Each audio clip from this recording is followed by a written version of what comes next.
Good morning, students. Today we will start the further reading of Chapter 1 of History. Open your books at page number 4. British Raj and Indian History.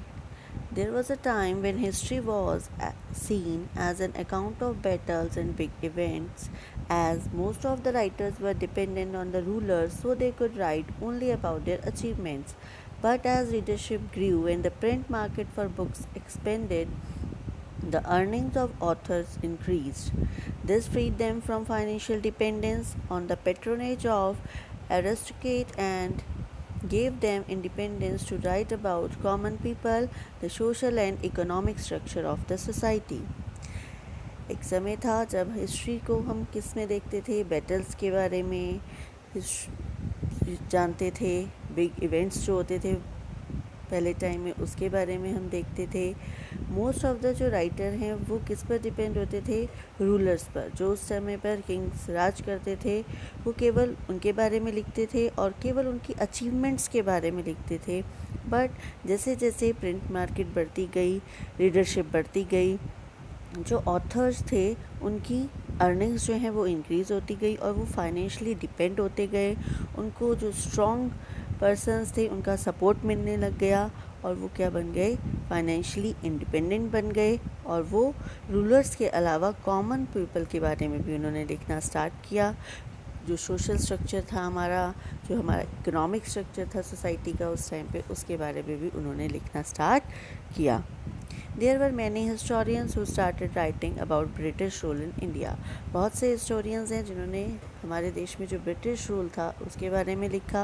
In 1817, James Mill, a Scottish economist and political philosopher, wrote a massive 3-volume book, The History of British India. In this, he divided Indian history into 3 periods: Hindu, Muslim and British. James Mill एक Scottish economist थे, philosopher थे। उन्होंने एक 3 volume की book लिखी जिसका नाम था the history of British India. इसमें इन्होंने हिस्ट्री को 3 पार्ट्स में डिवाइड किया है: Hindu, Muslim and British. The History of British India is a monumental work in which James Mill set out to display the history, character, religion, literature, art and laws of India, also explaining the influence of the Indian climate. From the historical perspective, Mill tells the story of English and later British acquisition of wide territories in India. He has severely criticized those involved in these conquests. In his book, he has illuminated and harmful effect of the commercial monopolies such as East India Company. Another important feature of his book is that he has not painted memorable portrait of Robert Clive, Warren Hastings and the other leading player in the history of British India, nor of its famous battle as done by many other historians. जो इनकी ये book थी James मिल की history of British India, इसमें इन्होंने India का धर्म, साहित्य, कला, नियम, कानून उनके बारे में लिखा है। और जो इंग्लिश ब्रिटिश उस टाइम पर राज करते थे उन्होंने कैसे इंडिया की टेरिटरीज़ पर राज किया, कैसे जो हमारी ट्रेड्स थे उन्होंने हमारे देश में हार्मफुल इफ़ेक्ट्स किया, मोनोपोलीज़ करी such as east India company, जिन्होंने हमारे ट्रेड्स पर, जो हमारे उस टाइम पर व्यापार थे उन्होंने उस पर काफ़ी टाइम तक हार्मफुल इफ़ेक्ट डाला। और इस बुक का मोस्ट इम्पॉर्टेंट फीचर क्या था कि इसमें कोई भी मेमोरेबल पोर्ट्रेट्स जो थी वो पेंटेड नहीं थी, जैसे जो उस टाइम पर रॉबर्ट क्लाइव, वॉरेन हेस्टिंग और जो वो थे अदर लीडिंग प्लेयर्स थे हिस्ट्री के ब्रिटिश इंडिया के टाइम पे, उनकी कोई भी पोर्ट्रेट उसमें नहीं थी और ना ही उसमें ज़्यादा फेमस बैटल्स के बारे में बताया गया था। Mapping India. James Mill, the father of geography in India, was asked by Lord Clive to produce map of Hindustan. जो जेम्स रेनल थे, फादर ऑफ जोग्राफी, उन्होंने लॉर्ड क्लाइव से पूछा था हिंदुस्तान का मैप प्रोड्यूस करने के बारे में। जेम्स रेनल तो थे वो एक्सपर्ट थे मेरीन सर्वे और हाइड्रोग्राफी वाटर सर्वे के वो एक्सपर्ट थे, but now he was to conduct land survey and produce map. How was he to go about it? Fortunately for him, Abul Fazl's An Akbari had just been translated, prepared in the reign of Akbar, and contained a thorough description of empire, administration, revenue, subhas, sarkars, prangans, chaklas, etc.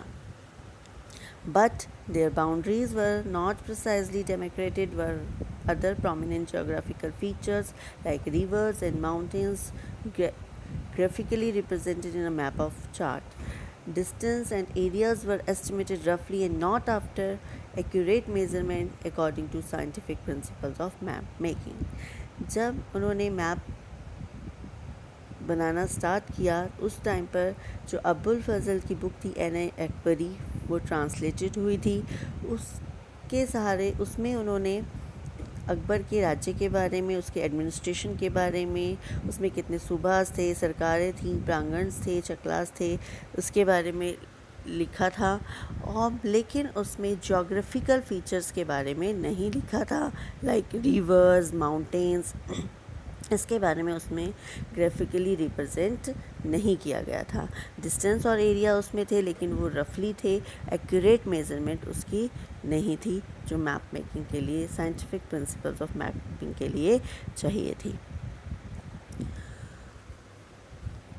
Rennell collected together the geographical data required by the British Army column on their campaigns and began to map all of India in 1765, subdividing the country according to the Mughal provinces, subhas, and 6 years after his retirement from the company's service, constructed the first approximately correct map of the subcontinent in 1783. He called it the map of Hindustan or the Mughal Empire. Only a skeleton staff was placed at his disposal and the equipments were often very crude. The anarchical condition and the primitive state of communism made their travel hazards.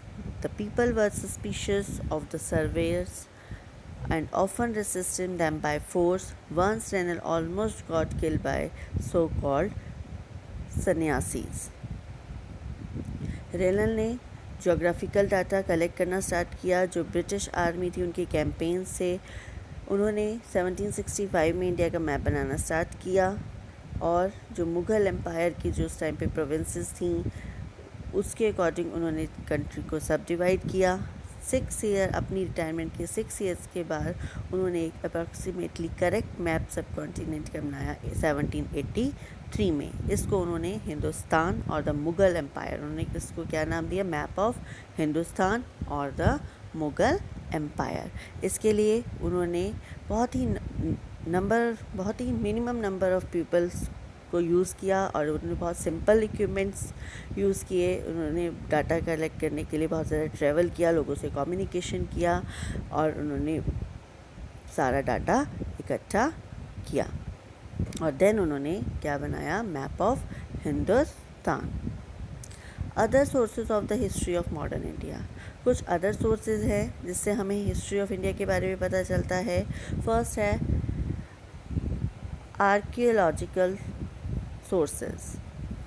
Archaeological sources include inscriptions, buildings, monuments, coins, etc. British, Portuguese, French and Dutch all had built various forts, palaces, residential officials or public buildings like railway station, educational buildings, etc. Victoria Memorial in Calcutta, Rashtrapati Bhavan in Delhi, Gateway of India in Mumbai are some of important buildings built during this period.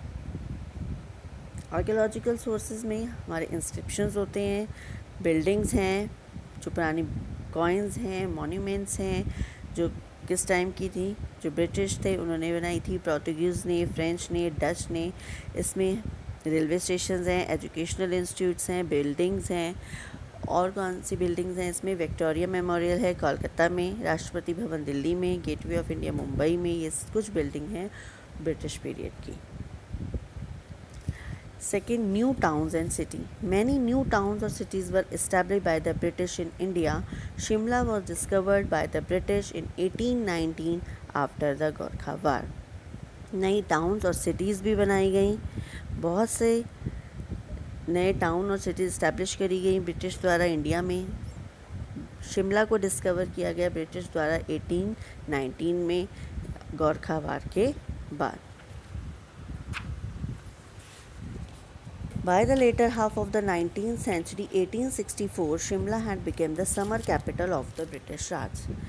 जब 19th century 1864 में जो शिमला है वो summer capital बन गया था British राज के time पे। ब्रिटिश जो सोल्जर्स थे, मर्चेंट्स थे, सिविल सर्वेंट्स थे, वो जब समर्स होती थी तो वो वहाँ पर आते थे। कालका Shimla highway line constructed in 1906। 1906 में कालका शिमला रेलवे लाइन बनाई गई, वो बहुत ज़्यादा पॉपुलर हुई।